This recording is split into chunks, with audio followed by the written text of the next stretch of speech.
2023 इस कार्यक्रम में हमारे बीच में परम श्रद्धेय माननीय सुरेश भैया जोशी जी, भारत सरकार के केंद्रीय राज्य मंत्री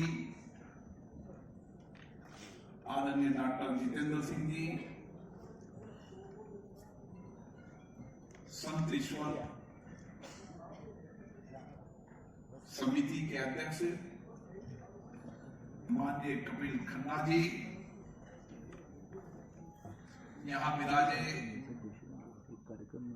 सभी अतिथिगण, संतगण और जिन्होंने विभिन्न क्षेत्रों के अंदर,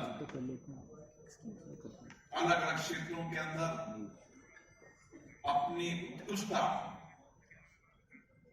चाहे सामाजिक क्षेत्र हो, चाहे विज्ञान का क्षेत्र हो, चाहे खेल का क्षेत्र हो, चाहे व्यक्ति के जीवन के निर्माण का क्षेत्र हो, हर क्षेत्र में जिन्होंने उत्कृष्ट कार्य किया, जिनके उत्कृष्ट कार्य से समाज को प्रेरणा मिलेगी, वह सभी पुरस्कार प्राप्त लोगों का भी मैं अभिवादन करता हूं। आप सबको प्रणाम करता हूं।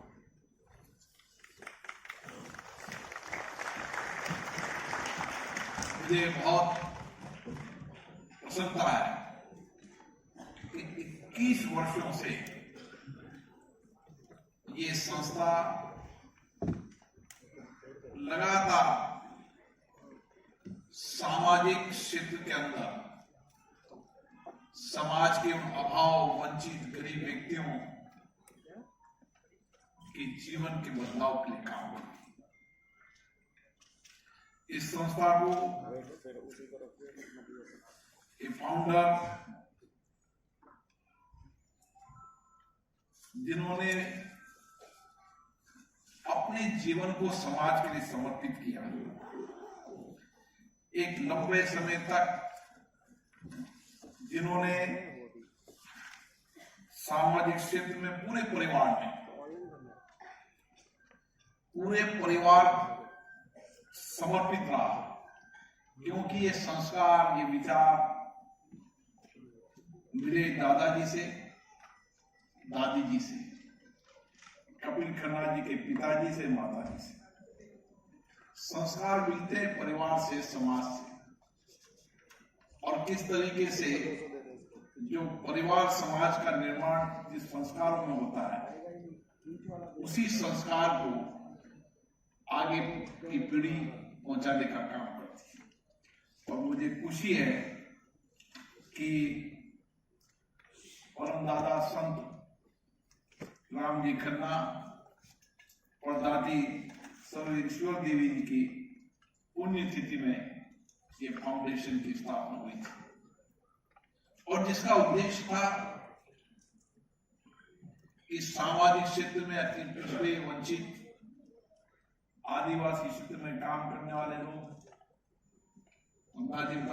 कीड़े, कूड़ा करकट जो घरों से जो इकट्ठा करते हैं, जो कूड़ा करकट डालते हैं, उसकी एक एक पन्नी को बीन करते आजीविका कमाते हैं। दूर दराज के जनजाति क्षेत्र के अंदर उनकी बुद्धि, उनके कौशल, उनके संस्कारों को एक लंबे समय से ये संस्था काम कर रही है। और इस संस्था में मुझे पूर्व में भी आना था, लेकिन सहयोग नहीं पाया कि मैं नहीं आ पाया। लेकिन संस्था के बारे में मुझे संपूर्ण जानकारी मेरे परिवार से भी मिलती रहती है। मेरी बेटियां भी इस संस्था से लगातार सेवा कार्य में जुड़ी हुई है, और वो बताती है कि किस तरीके से इस संस्था के द्वारा लगातार 21 वर्षों के अंदर ऐसे क्षेत्र जो सबसे अंतिम छोर पर बैठा हुआ है,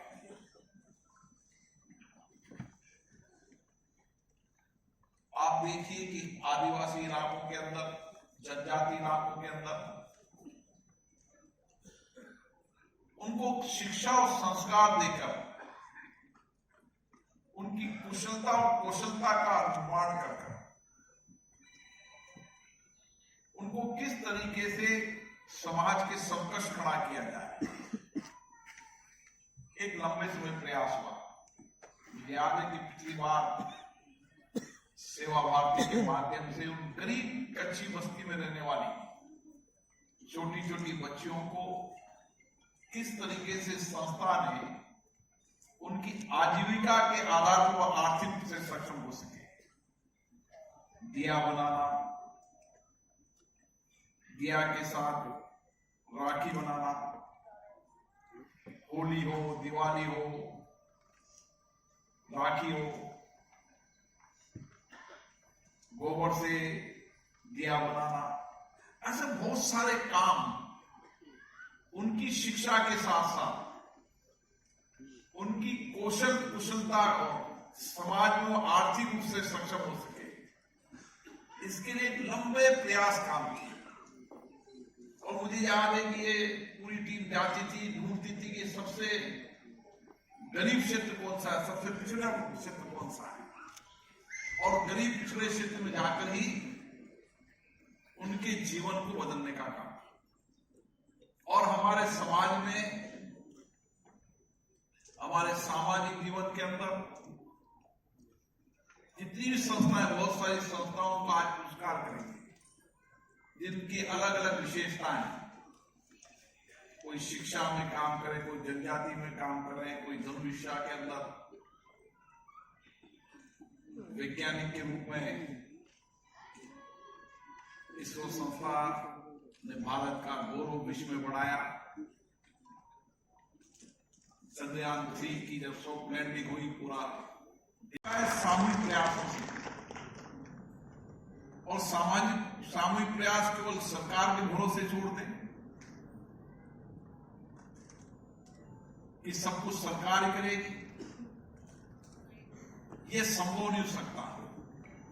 भारत के 140 करोड़ जनता के जीवन को बदलना है, समाज के अंतिम व्यक्ति के आर्थिक सामाजिक जीवन को बदलना है, तो ऐसी संस्थाओं को काम करना पड़ेगा। और उन संस्थाओं को, काम करने वाली संस्थाओं को समाज में हम दिखाएं, बताएं कि समाज में ऐसे लोग हैं जिन्होंने अपने पूरे जीवन को समर्पित कर दिया राष्ट्र के नाम। ऐसी संस्थाओं से समाज के और लोगों को प्रेरणा मिलती है। ये पुरस्कार केवल पुरस्कार नहीं है, इन पुरस्कारों के माध्यम से जो इन पुरस्कारों के माध्यम से उनके समाज जीवन के अंदर, उनके तमाम क्षेत्रों के अंदर जो भी उनके प्रयासों से समाज में परिवर्तन हुआ है, उसको पढ़ने से, उनको देखने से, उनके जानने से और समाज को प्रेरणा मिलती है। इसलिए कपिल खन्ना जी ने सही कहा था कि केवल पुरस्कार देने का ये उद्देश्य नहीं कि केवल पुरस्कार देना है, उनका उद्देश्य है इन संस्थाओं के माध्यम से लोगों को प्रेरणा मिलना। और आज राष्ट्रपिता महात्मा गांधी जी की 2 अक्टूबर को जन्म जयंती है। मैं आज पार्लियामेंट के अंदर जब गया तो वहां पे अलग अलग प्रदेश के नौजवान विद्यार्थी आए थे, बालिका आए थे। हमें जितने भी हमारे,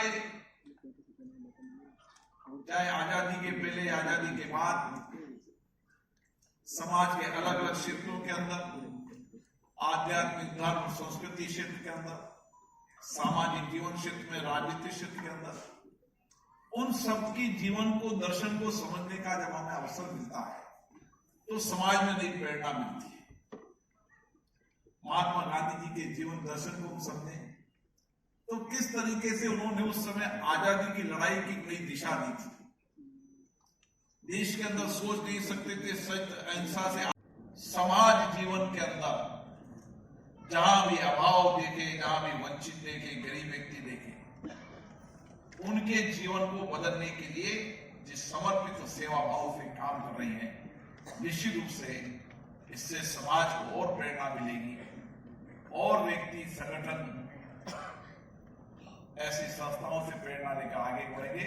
और ये ताकत, ये सामर्थ्य हमने देखा है कोरोना के समय कि किस तरीके से हमने संपूर्ण समाज ने मिलकर कोरोना जैसी आपदा के अंदर जिससे जो सक्षम बन चुका उसने प्रयास किया और हमने कोरोना की उस आपदा विपदा को समाज के सामूहिक प्रयासों से चुनौती को निपटने में एक सामर्थ्य नई दिशा दी है, दुनिया ने देखा है। और मुझे पता है वर्षा जी उनकी पूरी टीम जब बसें जा रही थी तो मेरे घर में बहुत सारे बिस्कुट वगैरह बहुत सारे इकट्ठे में सामान पड़े हुए थे। मैंने कहा ये सामान क्यों पड़े हैं कि जो लोग जा रहे हैं उनको बांटने जाएंगे, उनको देने जाएंगे।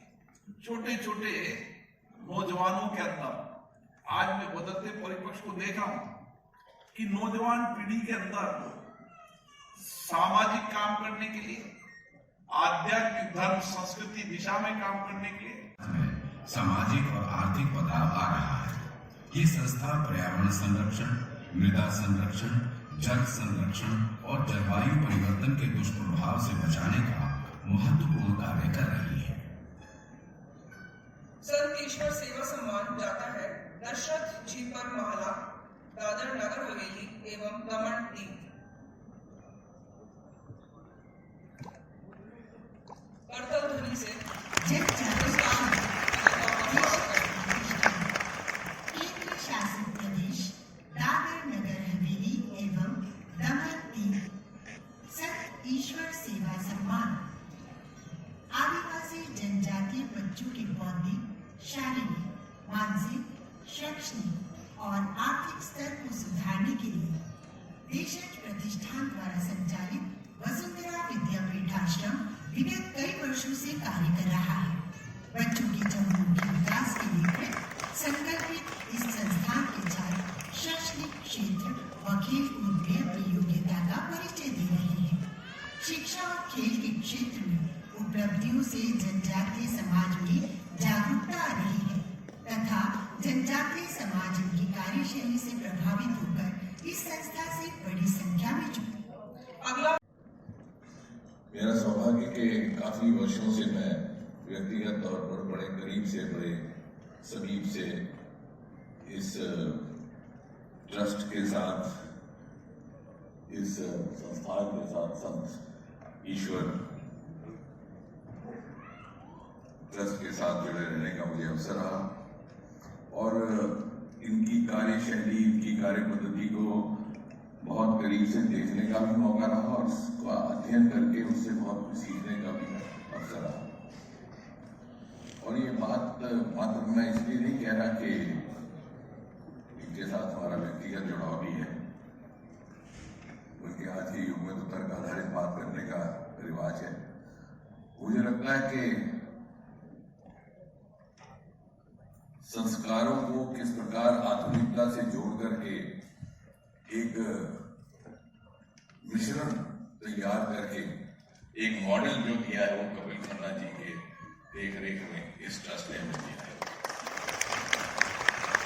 ये बात आप तब समझ पाएंगे जब आपकी इनकी कार्य पद्धति और जिस प्रकार से इन पुरस्कारों का चयन होता है, फिर ये समय समय पर कुछ एक दिव्यांग छात्रों का सहयोग भी करते हैं।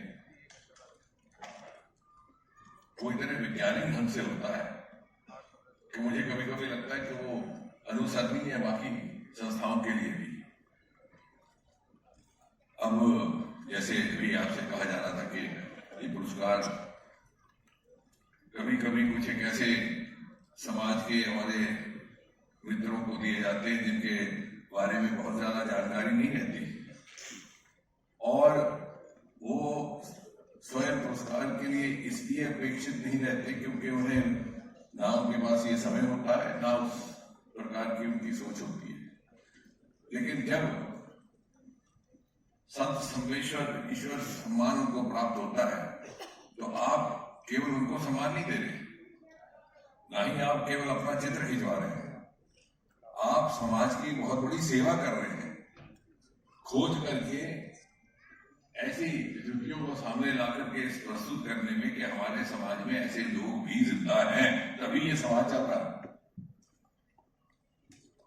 और उनको देख करके हो सकता है बहुत सारे और इस प्रकार के प्रतिभाशाली हमारे मित्र हो या जिनमें उस प्रकार का रुझान है, टीचू लोग, वो भी वो कार्य करने के लिए प्रेरित हो।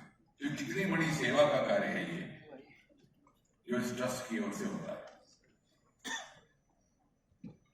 और जैसा वो कह रहे थे कि जब चंद्रयान को इन्होंने पुरस्कार देने की बात की और मेरे से चर्चा की, तो हमारे चंद्रयान से जब वैज्ञानिक आए हैं, वैसे तो आपके साथ ये भी सूचना साझा कर दूं कि सोमनाथ जी भी यहाँ रहने वाले थे, उनको कहीं बाहर जाना पड़ा, तो उन्हें तो मालूम नहीं था कि कौन सा ट्रस्ट है,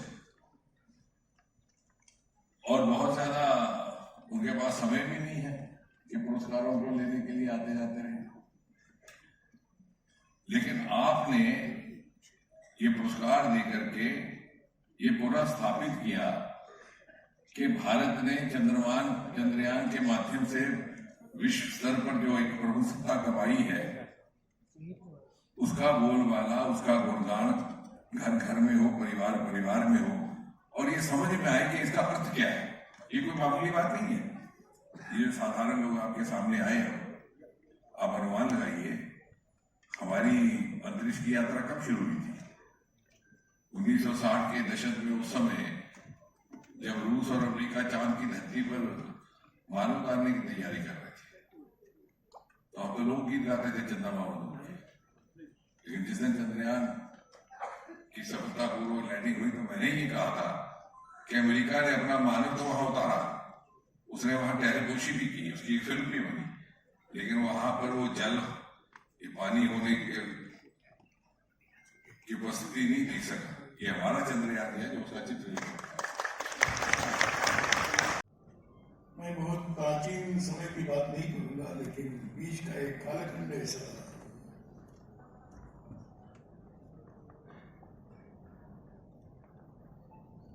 कि सम्मान के लिए काम करते थे लोग। आज सम्मान व्यक्तियों को ढूंढते हुए जा रहा है, ये प्रक्रिया प्रारंभ हो गई है।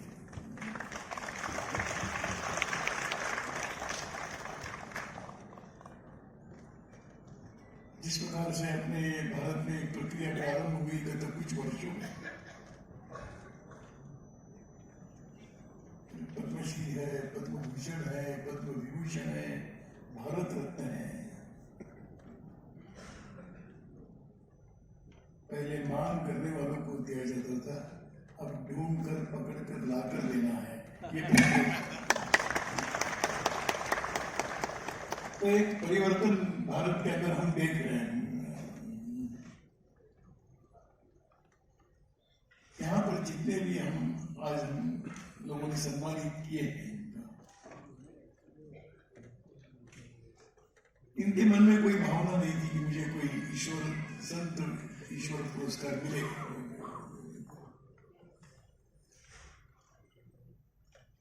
कुछ लोग हैं जो पुरस्कार की चाह से ही कुछ करते हैं।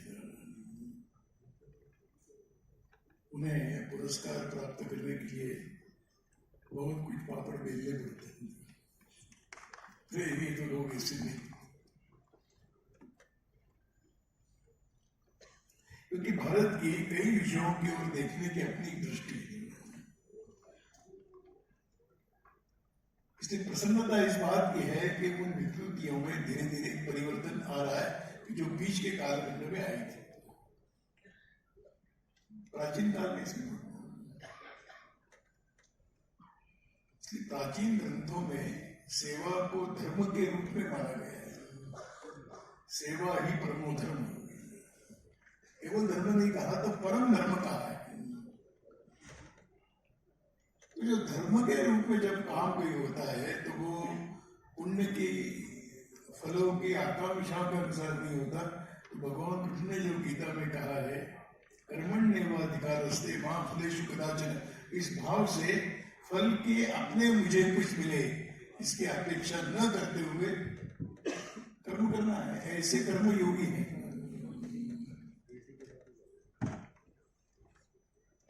धर्म का ही परिभाषा करते हुए कहा गया है कि ये कर्तव्य को धर्म कहा है, और इसलिए कर्तव्य को धर्म कहा तो सेवा भी अपना कर्तव्य है, ऐसा मानकर करने वाला समाज का बहुत बड़ा वर्ग आज दिखाई देता है। और मुझे लगता है कि भारत के रक्त में है सेवा का काम।